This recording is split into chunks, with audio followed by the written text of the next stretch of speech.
Sarah Martinez stood at the edge of the training field, sweat dripping down her face as she watched her fellow recruits celebrate another successful mission. The morning sun beat down mercilessly on the military base, but the heat wasn't what made her stomach twist into knots. It was the familiar taste of failure that seemed to follow her everywhere. At 23, Sarah had dreamed of serving her country since she was a little girl, watching her father polish his military medals.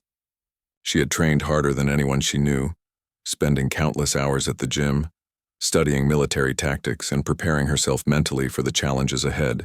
Her physical fitness scores were excellent, her written exams were nearly perfect, and her determination was unquestionable.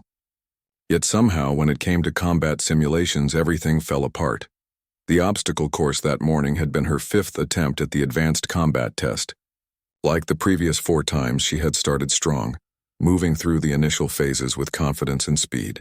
Her marksmanship was accurate, her tactical knowledge was sound, and her physical endurance held up well. But when the pressure mounted and the scenarios became more complex, something inside her seemed to shut down. During the hostage rescue simulation, she had hesitated for just 3 seconds too long before making her entry. Those 3 seconds cost the mission in the eyes of the evaluators. In the urban warfare exercise, she had second-guessed her instincts and taken cover when she should have advanced. The night vision training had seen her freeze completely when unexpected enemy contact occurred from multiple directions. Her instructors were running out of patience.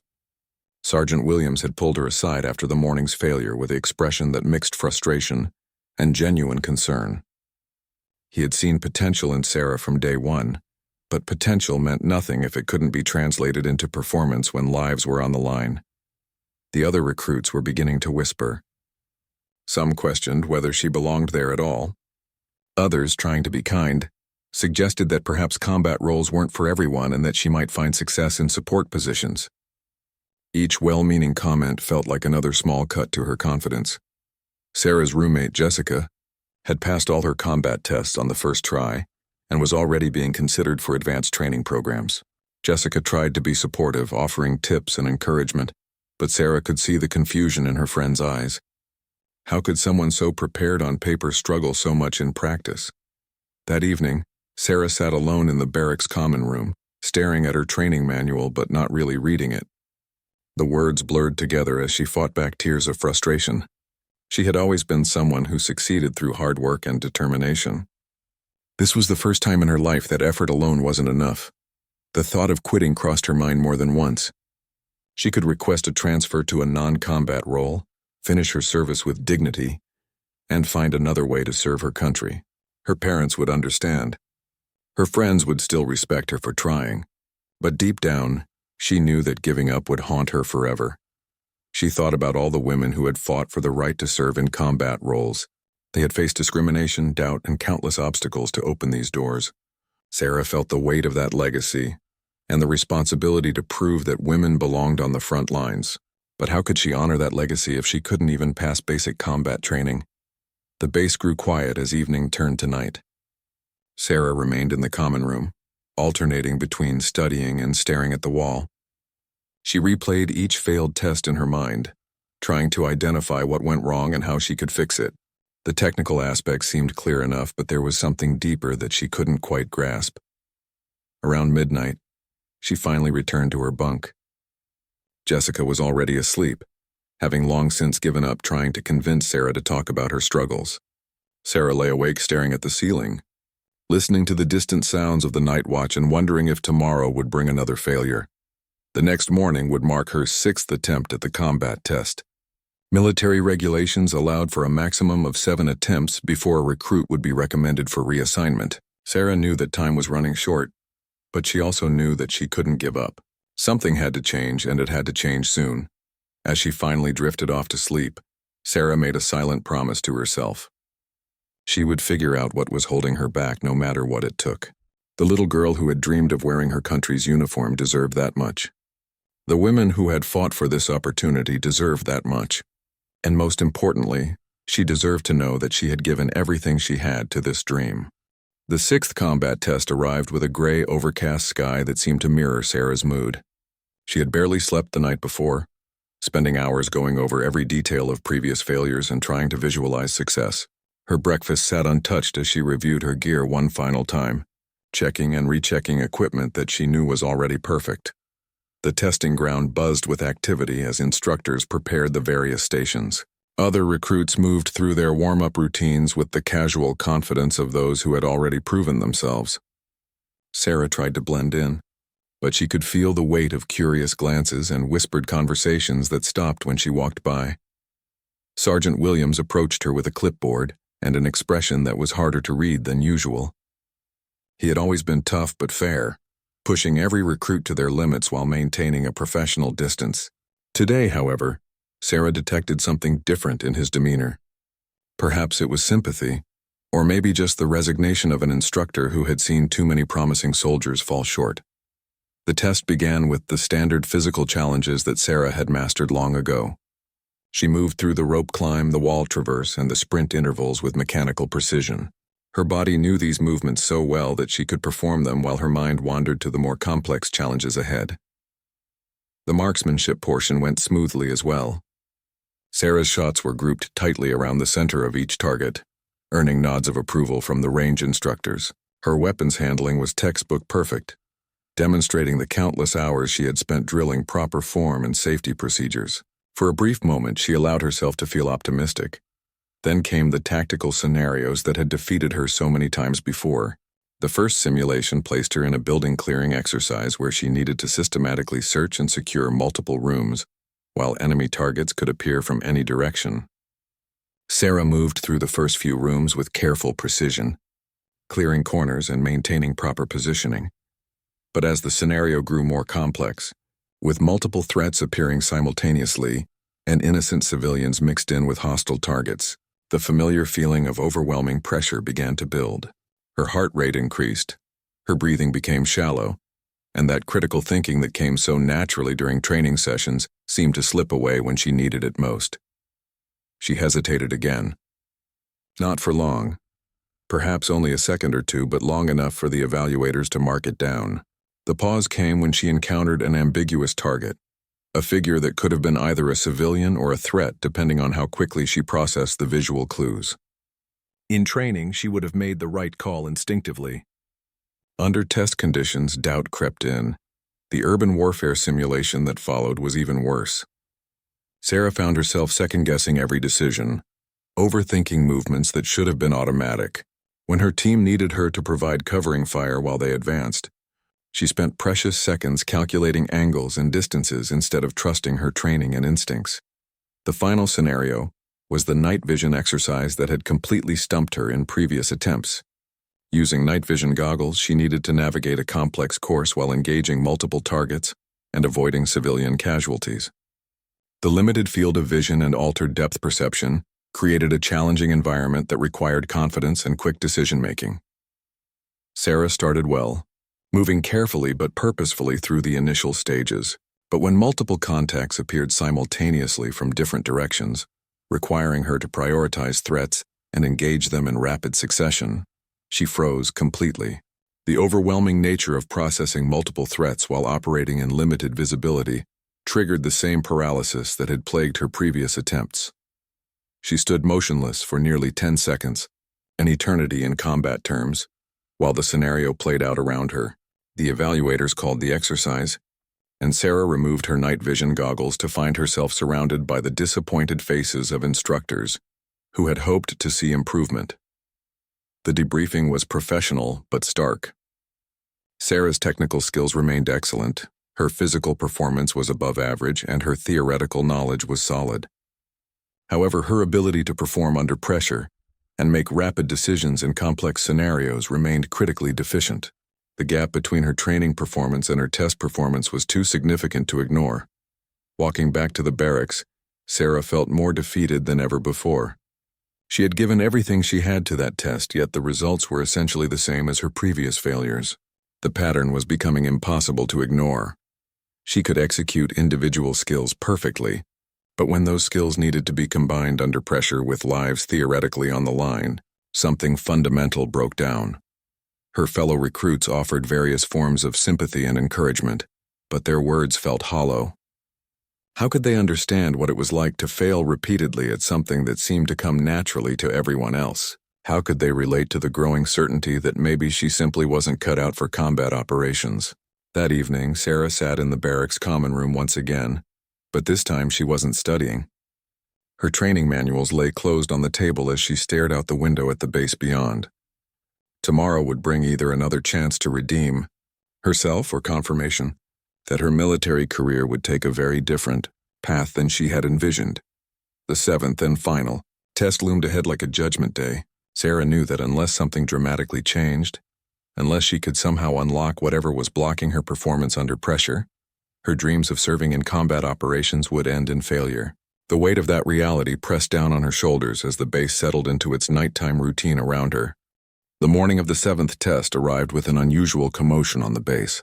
Word had spread quickly through the barracks that a Special Forces unit was conducting joint training exercises in the area. For most recruits, this was exciting news, a chance to observe elite soldiers in action.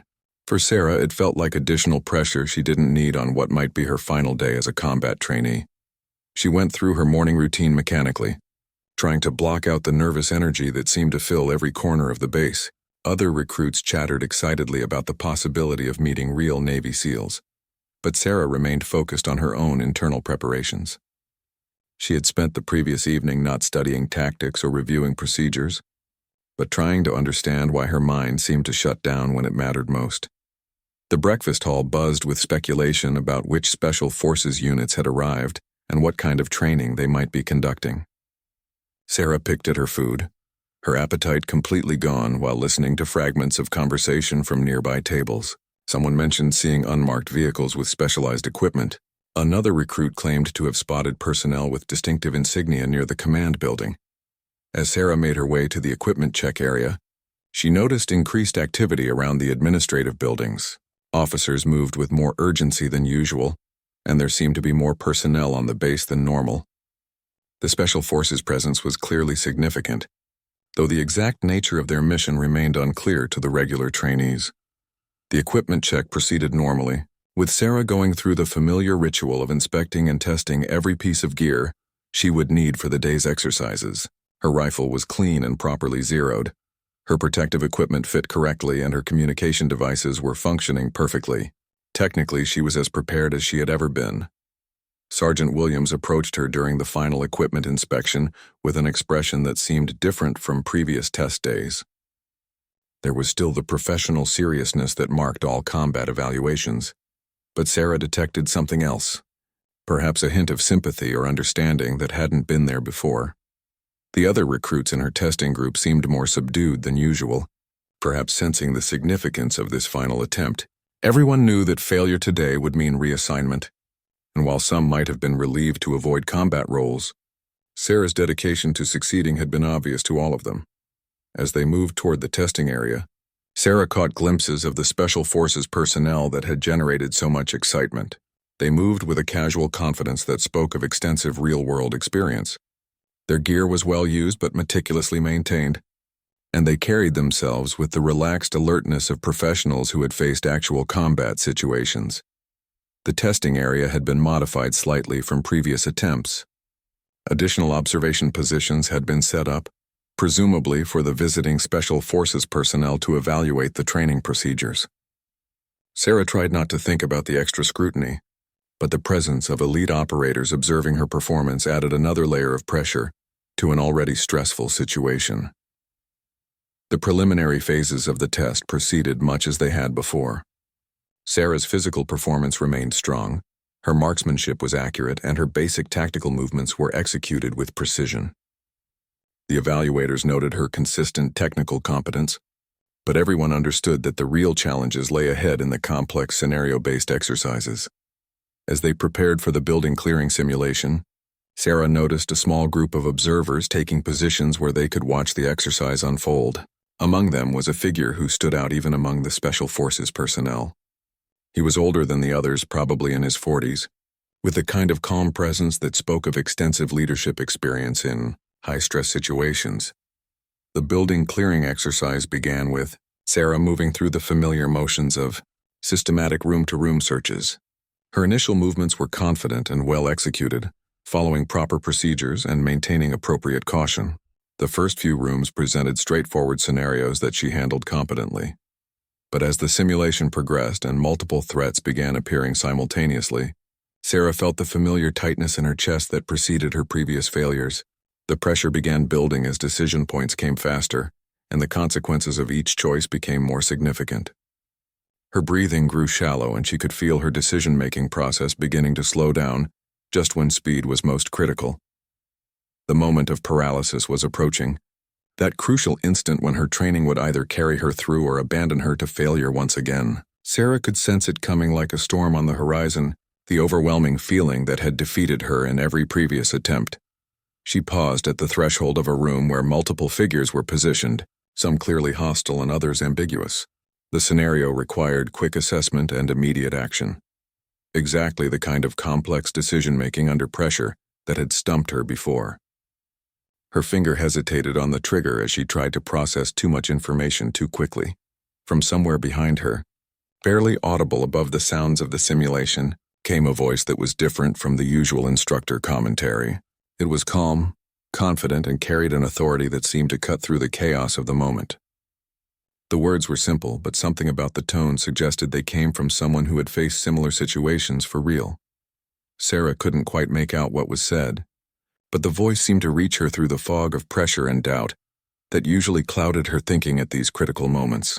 For an instant, the overwhelming complexity of the scenario seemed to simplify, and she felt a clarity that had been missing from all her previous attempts. The simulation continued, but something fundamental had shifted in Sarah's approach to the challenges ahead. The voice that cut through Sarah's moment of paralysis belonged to Commander Jake Morrison, a Navy SEAL with 15 years of combat experience across multiple theaters of operation. Morrison had been observing the training exercises as part of an evaluation of current military training methods, but something about Sarah's struggle had caught his attention in a way that surprised even him. Morrison had seen countless soldiers freeze under pressure during his career.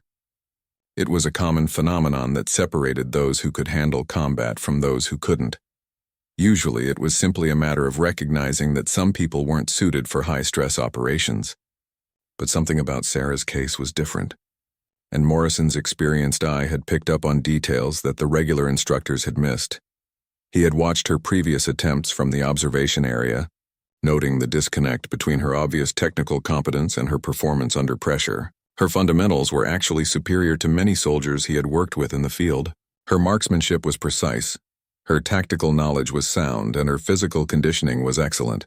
Yet when scenarios became complex, she seemed to lose access to all of that training. What Morrison recognized, drawing from years of leading men and women in actual combat situations, was that Sarah wasn't failing because she lacked ability. She was failing because she was thinking too much. Her analytical mind, which served her well in training and preparation, was becoming a liability when instant decisions were required. The command he had spoken was deceptively simple. Stop thinking. Start doing.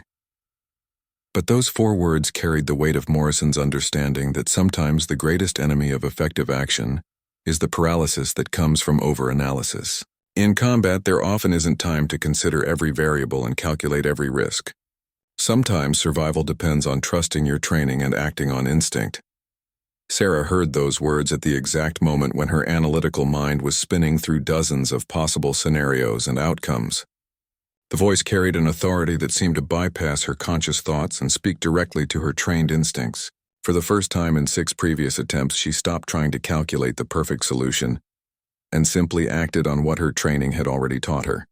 The effect was immediate and dramatic. Sarah moved through the rest of the building clearing exercise with a fluidity and confidence that surprised everyone watching, including herself. Instead of analyzing each decision point, she trusted the tactical principles that had been drilled into her through months of training. Her movements became automatic, guided by muscle memory and ingrained procedures rather than conscious deliberation. When multiple threats appeared simultaneously, she engaged them in the proper sequence without hesitation. When civilian figures complicated the tactical picture, she distinguished between threats and non-combatants with quick, confident assessments. The overwhelming complexity that had paralyzed her in previous attempts now seemed manageable because she wasn't trying to process every detail consciously. The evaluators noted the transformation immediately. Where previous attempts had been marked by hesitation and second-guessing, this performance showed the kind of decisive action that combat situations demanded. Sarah's technical skills, which had always been solid, were now being applied with the timing and confidence that made them effective. The urban warfare simulation that followed showed the same dramatic improvement. Instead of overthinking her positioning and movement, Sarah flowed through the exercise using the tactical principles she had memorized so thoroughly. When her team needed covering fire, she provided it without calculating angles and distances. When advancement was required, she moved forward, trusting her training rather than her fears. Morrison continued to observe from his position, noting how a simple shift in approach had unlocked capabilities that had been present all along. He had seen this transformation before in seasoned soldiers who had learned to trust their training, but it was unusual to see such a rapid change in a recruit who had been struggling consistently. The night vision exercise, which had been Sarah's greatest challenge in previous attempts, became almost routine once she stopped trying to consciously process every input her limited vision provided. Instead of analyzing each shadow and movement, she allowed her trained reflexes to guide her responses to threats as they appeared. When multiple contacts engaged her from different directions, the scenario that had completely overwhelmed her before, Sarah responded with smooth, practiced movements. She prioritized threats based on ingrained tactical principles rather than complex calculations. Her engagement sequence was textbook perfect, executed with the kind of automatic precision that comes from trusting deeply learned skills. The evaluators exchanged glances as the exercise concluded. The transformation in Sarah's performance was so complete that they almost seemed to be watching a different person. Every technical skill that had been evident in her training was now being applied with the timing and confidence that made them combat effective. Sergeant Williams approached Morrison during a brief break between exercises. The instructor's expression mixed surprise with professional curiosity about what had caused such a dramatic change in performance. Morrison simply nodded toward Sarah, who was preparing for the final phase of testing with a calm focus that had been absent in all her previous attempts. The remaining exercises continued to demonstrate Sarah's newfound ability to perform under pressure. Complex scenarios that had stumped her before were now handled with competent efficiency. Her decision-making, freed from the paralysis of over-analysis, operated at the speed that combat situations required. As the final exercise concluded, Sarah realized that something fundamental had changed in her approach not just to these tests, but to high-pressure situations in general. The simple command to stop thinking and start doing had unlocked a way of operating that felt more natural and effective than anything she had experienced before. The transformation was complete, but the implications of what had happened were only beginning to become clear. The silence in the evaluation room was profound as the test scores were calculated and reviewed. Sarah stood at attention alongside the other recruits, but for the first time in months, she felt genuinely calm rather than anxiously awaiting another disappointment. Something had fundamentally shifted during the testing, and regardless of the official results, she knew she had finally performed at the level her training had prepared her for. Sergeant Williams reviewed the scoring sheets with an expression of barely concealed amazement. The numbers told a story that seemed almost impossible, given Sarah's previous performance history. Every category that had marked her failures in the past now showed scores that not only met the passing standards, but exceeded them significantly. Her decision-making speed had improved dramatically, her tactical execution was flawless, and her ability to handle complex scenarios under pressure had transformed completely. The other instructors gathered around the evaluation table, comparing Sarah's current scores with her previous attempts. The improvement was so dramatic that they initially suspected a scoring error, but multiple evaluators had observed the same transformation, and the consistency of her performance across all scenarios confirmed that this was genuine progress, rather than a statistical anomaly. Commander Morrison remained in the observation area, watching the evaluation process with professional interest.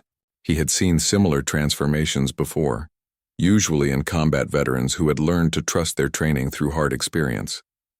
But witnessing such a complete shift in a recruit during a single testing session was unusual even by special forces standards.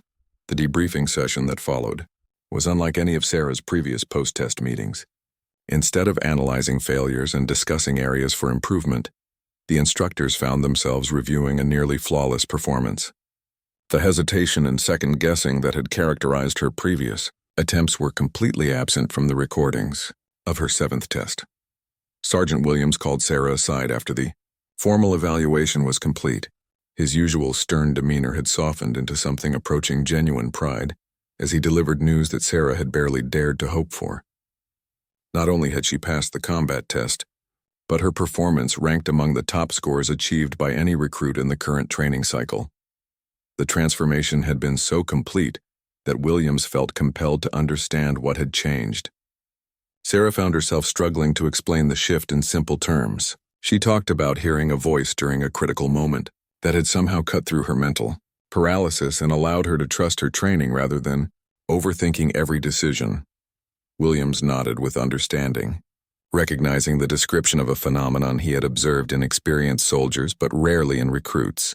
The ability to operate on trained instinct rather than conscious deliberation was often what separated effective combat personnel from those who struggled under pressure. Sarah had somehow accessed that capability in a single test session. Word of Sarah's dramatic success spread quickly through the training company. Her fellow recruits, who had witnessed months of struggle and failure, were amazed by the complete reversal of her fortunes. Some asked for advice about handling pressure, but Sarah found it difficult to articulate exactly what had changed beyond the simple realization that she needed to trust her training rather than her doubts. Jessica, her roommate who had passed all her tests easily from the beginning, was particularly curious about the transformation. She had watched Sarah struggle with growing concern and had begun to worry that her friend might not make it through combat training at all. The sudden success seemed almost miraculous, and Jessica wanted to understand what lessons might apply to her own continued development. That evening, as Sarah sat in the common room for what might be the last time as a struggling recruit, she reflected on the journey that had brought her to this point. Months of failure and frustration had been transformed in a single moment when the right words had reached her at exactly the right time.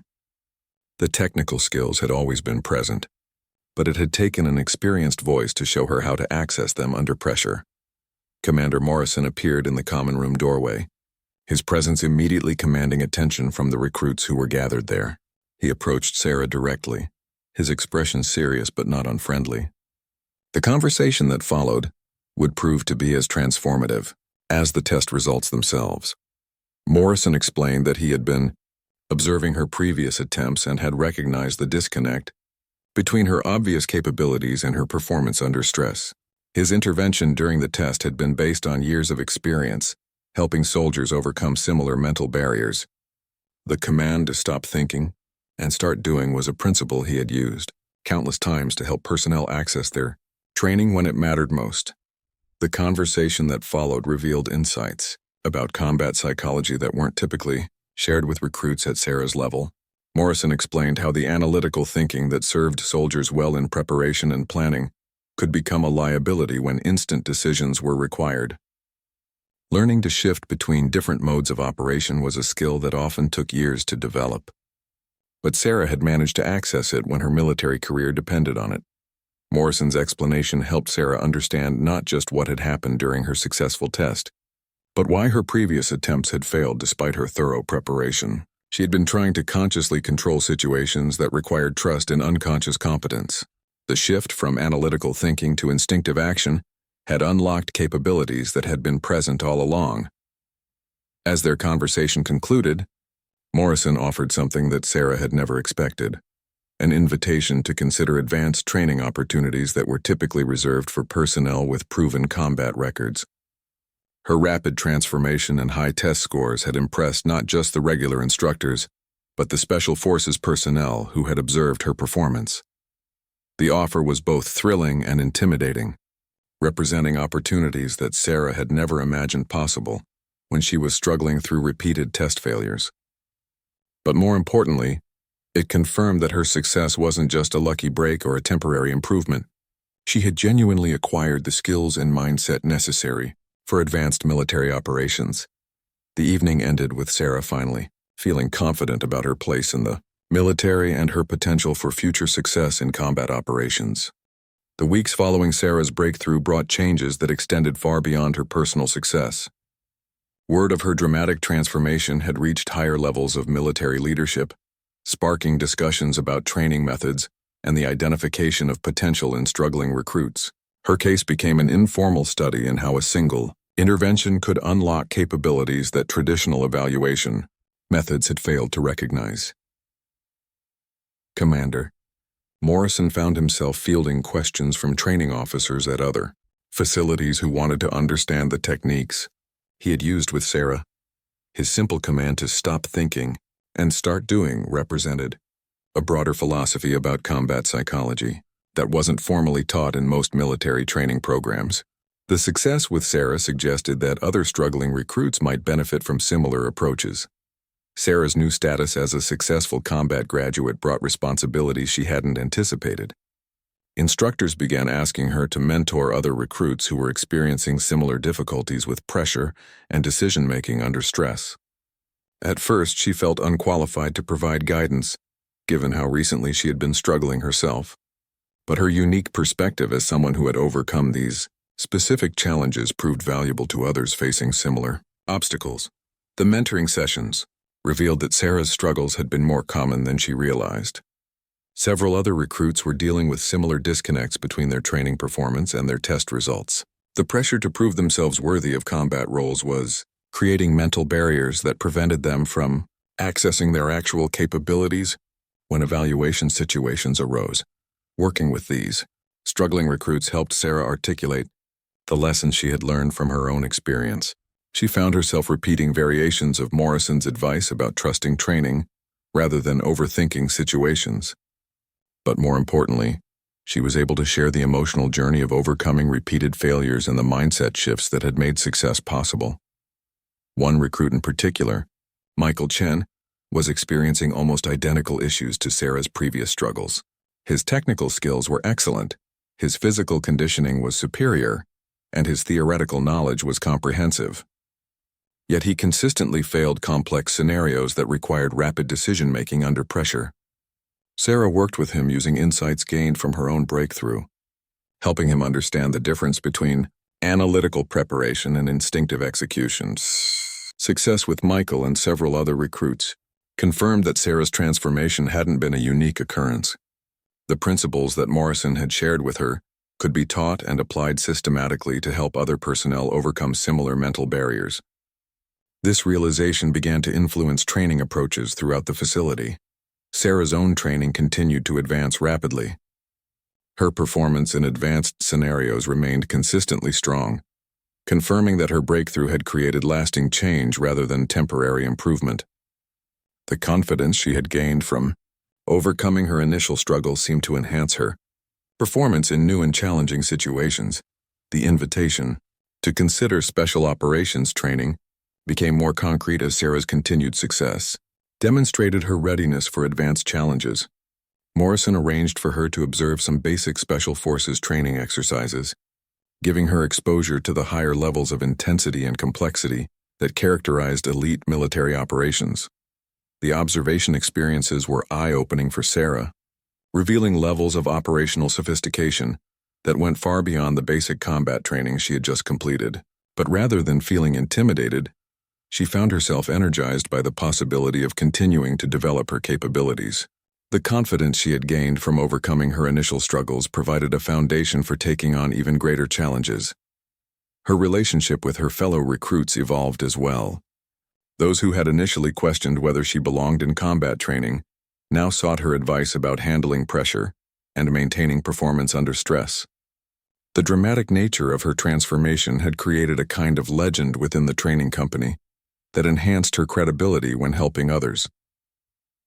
Jessica, her roommate who had always succeeded easily, found Sarah's insights particularly valuable as she prepared for her own advanced training opportunities. The easy success that Jessica had experienced in basic training hadn't prepared her for the psychological challenges of more complex operations. Sarah's hard-won understanding of mental barriers and pressure management provided practical guidance that complemented Jessica's natural abilities. The broader implications of Sarah's story began to influence training policy discussions at higher levels. Her case had demonstrated that traditional evaluation methods might be missing potential in recruits who struggled with specific types of pressure rather than lacking fundamental capabilities. This insight suggested that training programs might need to incorporate more sophisticated approaches to identifying and developing personnel for combat roles. Commander Morrison used Sarah's case as an example in presentations to other Special Forces units about identifying potential in unconventional places. Her transformation from failing recruit to top performer challenged assumptions about who could succeed in high-stress military operations. The speed and completeness of her improvement suggested that many personnel might be capable of similar breakthroughs if given appropriate guidance. As Sarah's basic training neared completion, she faced decisions about her military career path that would have seemed impossible during her months of struggle. Multiple advanced training opportunities were available, including programs that typically required years of proven performance to access. Her unique combination of technical excellence and hard-won psychological resilience made her an attractive candidate for specialized roles. The journey from repeated failure to exceptional success had given Sarah insights about pressure, performance, and potential that would influence not just her own career, but the development of other military personnel. Her story was becoming part of the institutional knowledge about how to help struggling recruits overcome mental barriers and access their true capabilities. The transformation that began with a simple command during a critical moment had evolved into a broader understanding of combat psychology and human potential under pressure. 2 years after her dramatic breakthrough, Staff Sergeant Sarah Martinez stood in the same training facility where she had once faced the possibility of failure and reassignment. But this time she was there as an instructor, sharing her hard-won expertise with a new generation of recruits who were struggling with the same challenges she had once faced. The military had recognized the value of her unique perspective and had fast-tracked her through advanced training programs that typically took much longer to complete. Her combination of technical excellence, proven performance under pressure, and deep understanding of the psychological barriers that could prevent success made her an ideal candidate for developing new training methodologies. Sarah's own military career had flourished beyond anything she could have imagined. During those dark days of repeated test failures, she had completed special operations training with distinction, served on successful missions that validated her capabilities in real-world conditions, and earned recognition for her ability to perform under the most challenging circumstances. But perhaps more importantly, she had maintained the humility and empathy that came from remembering what it felt like to struggle. The training program she now helped lead incorporated lessons learned from her own transformation and the successful mentoring of other struggling recruits. Instead of simply identifying those who couldn't handle pressure and reassigning them, the new approach focused on helping recruits overcome mental barriers that prevented them from accessing their actual capabilities. Commander Morrison, now a close mentor and colleague, had been instrumental in developing these new training methods. His initial intervention with Sarah had evolved into a systematic approach for helping military personnel shift from analytical thinking to instinctive action when situations demanded immediate responses. The techniques that had been applied informally were now part of official training curricula. The morning brought a familiar scenario as Sarah observed a recruit named David Kim struggling through his 5th combat test attempt. Like Sarah 2 years earlier, Kim possessed excellent technical skills, superior physical conditioning, and comprehensive theoretical knowledge. Also like Sarah, he consistently failed when complex scenarios required rapid decision-making under pressure. Sarah watched Kim's performance with the understanding that came from having experienced identical struggles. She could see the exact moment when analytical thinking began to overwhelm his trained instincts, creating the paralysis that would lead to failure. The pattern was so familiar that she could predict his hesitation before it occurred. During a brief break in the testing, Sarah approached Kim with the same calm authority that Morrison had demonstrated during her own crisis moment. She understood that the right words at the right time could create the breakthrough that traditional instruction had failed to achieve. But she also knew that each person's mental barriers were unique and required individually tailored approaches. The conversation with Kim revealed that his struggles stemmed from a perfectionist mindset that demanded flawless execution in every scenario. Unlike Sarah's tendency to overthink multiple variables, Kim was paralyzed by the fear of making any mistake at all. This insight helped Sarah craft an intervention specifically designed to address his particular mental barrier. When Kim resumed his testing, Sarah positioned herself where her voice could reach him during critical decision points. As he approached the building clearing exercise that had defeated him in previous attempts, she could see the familiar tension building in his movements. At the moment when his perfectionist mindset began to freeze his decision-making, Sarah spoke with quiet confidence. "Perfect is the enemy of good enough," she said, her words cutting through his mental paralysis just as Morrison's had done for her. "Your training is already perfect. Trust it." The effect was immediate and transformative. Kim moved through the rest of the exercise with the fluid confidence that came from trusting his preparation, rather than demanding impossible perfection. His performance improved dramatically, demonstrating the same kind of breakthrough that Sarah had experienced 2 years earlier. That the success with Kim was just one of many similar interventions that Sarah and her team had achieved. Using their refined understanding of combat psychology, each struggling recruit presented unique challenges, but the fundamental principle remained the same: helping personnel access capabilities that were already present but blocked by mental barriers. The new training methodologies had reduced failure rates significantly, while identifying potential in recruits who would have been reassigned under previous systems. Sarah's own story had become a case study taught in military leadership courses, demonstrating how individual intervention could unlock exceptional performance from seemingly struggling personnel. Commander Morrison often visited the facility to observe the implementation of training methods that had evolved from his simple intervention with Sarah. He took quiet satisfaction in seeing how a moment of insight had grown into a systematic approach that was helping countless military personnel overcome psychological barriers to success. The ripple effects extended beyond individual success stories. The military had begun to recognize that traditional evaluation methods might be missing significant potential in personnel who struggled with specific types of pressure rather than lacking fundamental capabilities. This insight was influencing recruitment, training, and assignment policies across multiple branches of service. Sarah's evening routine now included reviewing performance data from recruits in various stages of training. The patterns she had once experienced personally were now visible as data points in a larger understanding of human performance under pressure. Each struggling recruit represented an opportunity to apply lessons learned through her own difficult journey. The transformation that had begun with her own failure and breakthrough had evolved into a career dedicated to helping others overcome similar challenges. Sarah had found her true calling, not just in serving her country through combat operations, but in ensuring that other capable personnel weren't lost to preventable psychological barriers. Her story had come full circle from the desperate recruit who couldn't pass basic combat tests to the expert instructor who specialized in helping others unlock their hidden potential. The simple command that had changed her life had become a systematic approach that was transforming military training and helping countless personnel achieve success they never thought possible. As Sarah reviewed the day's training results and prepared for tomorrow's challenges, she reflected on the journey that had brought her to this point. The failures that had once seemed like insurmountable obstacles had become the foundation for understanding and helping others. The voice that had reached her at her darkest moment had become her own voice, offering hope and guidance to those who needed it most.